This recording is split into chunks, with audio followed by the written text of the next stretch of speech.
Hello, Beard Wizard family, beer aficionados, friends, everybody who's here for the show. This is Battle of the Beer Advent Calendars 2023, and we're on day 13. We're over halfway through. I've managed to do this every day except for one, which made me play catch up, which that was a rough day. These beers tend to be pretty strong, and drinking 4 of them in one day is definitely going to kick you. Anyway, what is this? This is a live review show where I'm pitting a German beer advent calendar, the Kalia beer advent calendar from Costco here in the United States, versus an Illinois beer advent calendar put together by Lodi Tap House. A collection of small craft brews, microbrews from all over the state of Illinois. Seeing which one I like day to day. Basically a head-to-head non-scientific competition every day to see which one I like better. So far, Germany's winning. Not by a ton, but they're gaining some steam again. Some of the last couple of beers that we've had from the Illinois box have been a little rough, and today is going to be no exception. My buddy Jeremy is playing the home game, I think. I don't know. We'll see. I think he's going to be happy with today. I think we're going to disagree today, but I might be surprised. Well, we'll talk about it here in a minute. So anyway, before we jump into the show, make sure you click the red subscribe button and comment, like, all of that good stuff.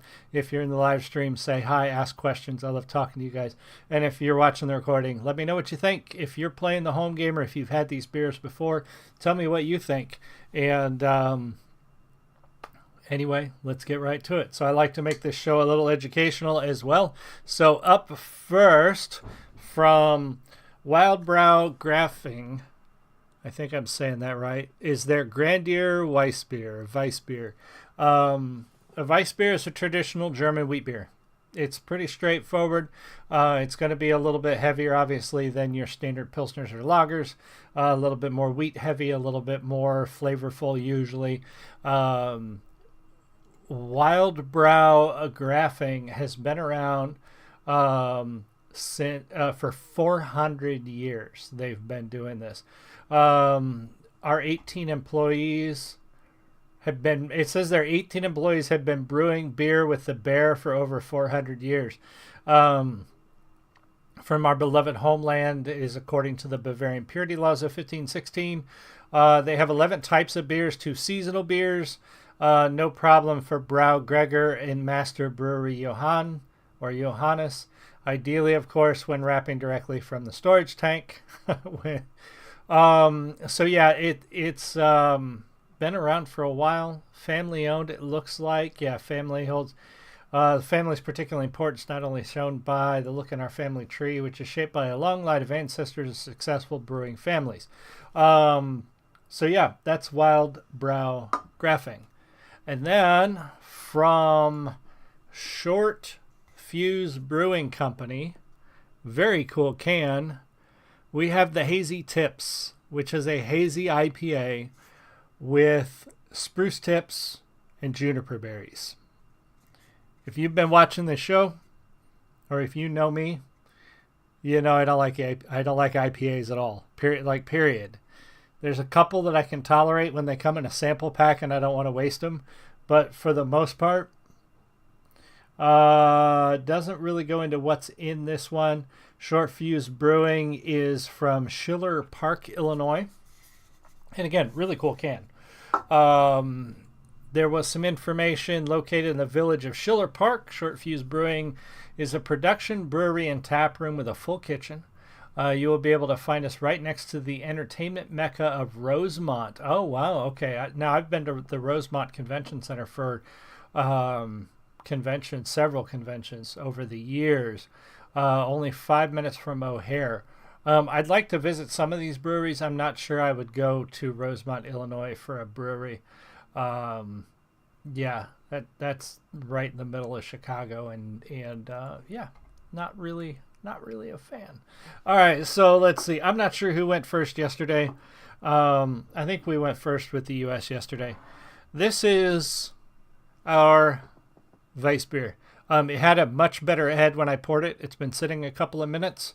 It hasn't really dissipated a ton. You can see we're still getting a lot of retention on the side of the glass. It looks exactly like you would want from a filtered wheat beer. It's a little bit hazier than, say, a lager or a pilsner, but still very clear and crisp and clean. An unfiltered wheat would obviously be very hazy because you'd have some of the leftover yeasts and grains and whatever floating around in it. But yeah, that looks exactly like it's supposed to look. Smells good, smells clean.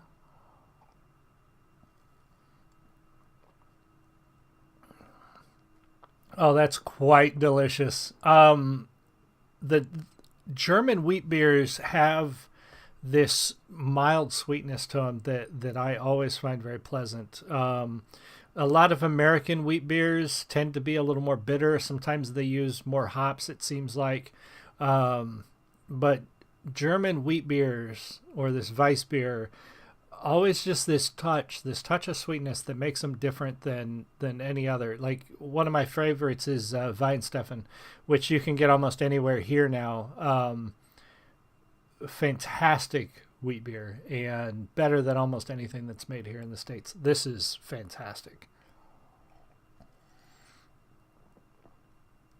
If anything is going to compete with the IPA from my buddy Jeremy, is he also loves wheat beers, and Weihenstephan is one of his favorites, and this reminds me of Weihenstephan, so that may have it win out in Jeremy's book as well. So we're going to cleanse the palate here a little bit.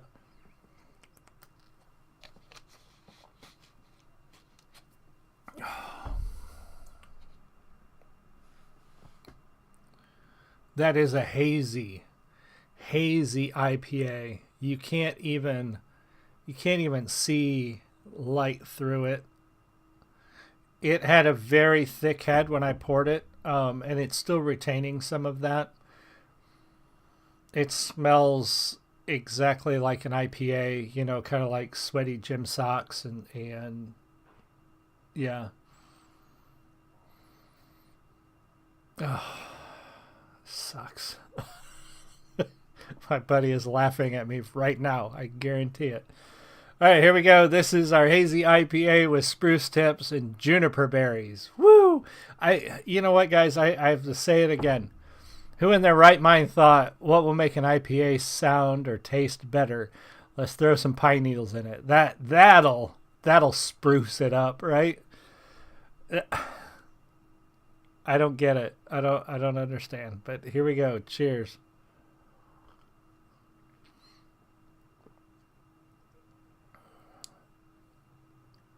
It's not okay. I'll give it to them. It's still not good, but I've had much worse when it comes to IPAs. This is not as bitter as I was expecting. There's some citrus, and maybe that's the juniper berries. The spruce tips, I can't taste over the bitterness, and maybe it just blends in so well that it's just there. But alls I taste is that hoppy IPA flavor is all I'm getting. It's very thick too. It's got a very it almost feels like you're gonna have to chew it. Like, it's a very thick, heavy beer.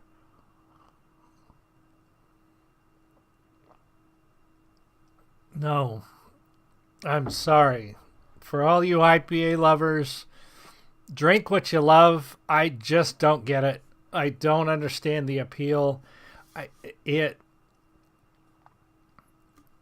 on the hipster scale, which I haven't used the hipster scale yet, and we'll explain what the hipster scale is. I'm going to give this a 4.